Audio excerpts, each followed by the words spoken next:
Môre, ons teksgedeelte is Lukas 15 en ons gaan fokus op die gelykenis van die verlore seun.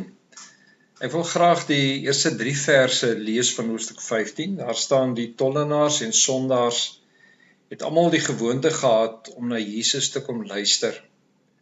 Hierteen het die fariseërs en die skrifgeleerdes beswaar gemaak en gesê: hierdie man ontvang sondaars en eet self saam met hulle.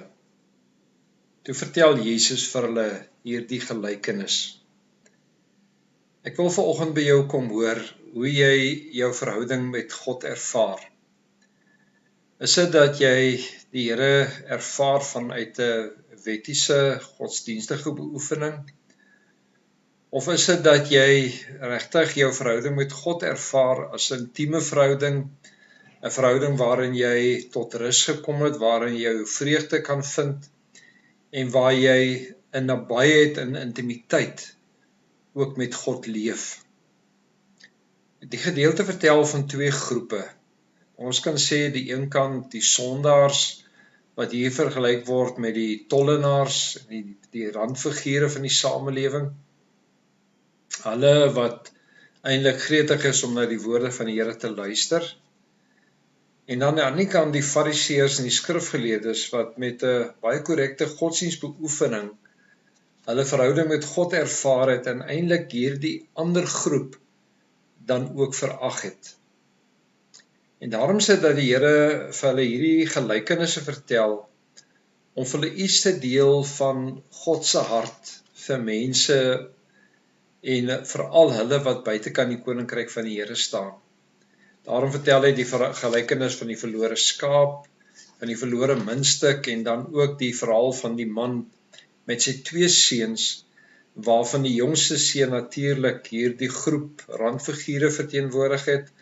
Hy wat gerebelleer het teen God, hy wat weggestaan het van die Here, en dan ook die oudste seun wat eintlik dan nou die fariseërs en die skrifgeleerdes verteenwoordig, omdat hulle op 'n baie wettiese manier hulle geloof beleef, maar nie die intimiteit met hulle Vader geniet nie.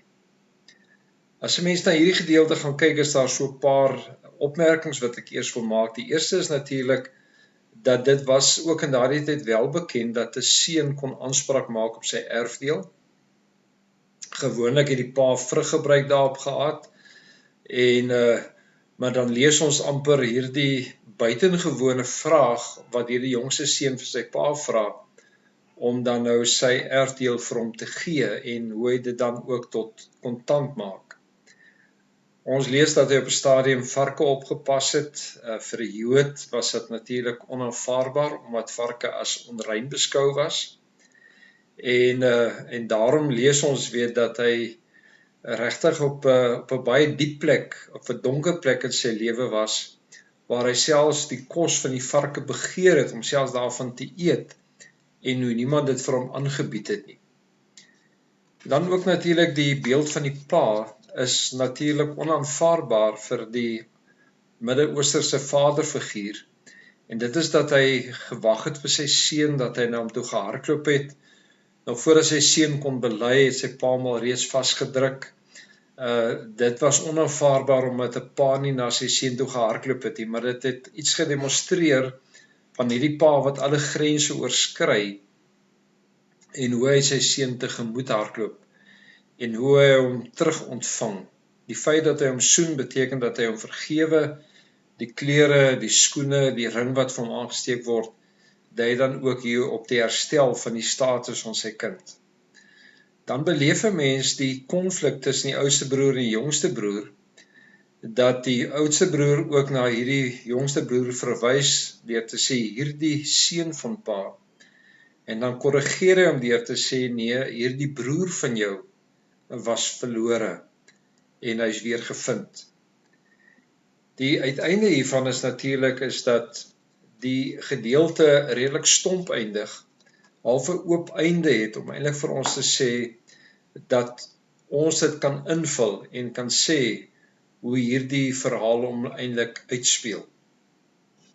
As 'n mens gaan kyk na die 2 seuns, dan is dit natuurlik so dat Henry Nouwen sê dat die jongste seun vir ons eintlik 'n simbool is van iemand wat verlore gaan, iemand wat rebelleer, hoe hy sy geld verkoos, hoe hy daar tussen die varke leef en hoe hy dan op daardie plek kom waar hy terugverlang na sy huis toe en waar hy selfs bereid is om as 'n dagloner by sy pa te kom werk. En hierdie diepste put wat hy ervaar of laagtepunt in sy lewe word natuurlik ook die draaipunt van sy lewe sodat hy 'n verlange het na sy vaderhuis, 'n verlange het om intiem te leef met sy vader en daarom dat hy bereid is om te draai en selfs dan as hierdie dagloner dan ook te leef. Die oudste seun is natuurlik op 'n manier half verborge deurdat Henry nou nog vir ons sê dat hy eintlik 'n rolmodel is vir baie mense, nie? Hy het nie gerebelleer nie. Hy is die een wat by die huis gebly het. Mense het hom dalk geadmireer en vir hom vertel hoe oulik hy is.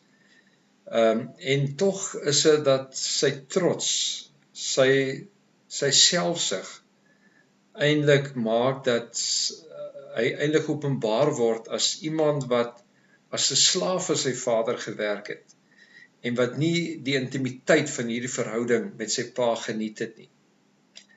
En daarom is dit dat die Here eintlik in hierdie gedeelte vir die Fariseërs en die skrifgeleerdes, maar ook vir die tollenaars eintlik hierin kom herinner dat hy 'n God is wat ontvang, hy is 'n God van tweede kanse, hy is 'n God wat 'n intieme verhouding met ons verlang, en by die oudste seun dan ook om te sê, maar ek wil hê dat jy nie as 'n slaaf moet werk nie, nie dat jy vanuit 'n wettiese godsdienstbeoefening jou geloof moet beoefen nie, maar dat jy moet vreugde vind in wie jy is en dit wat jy doen.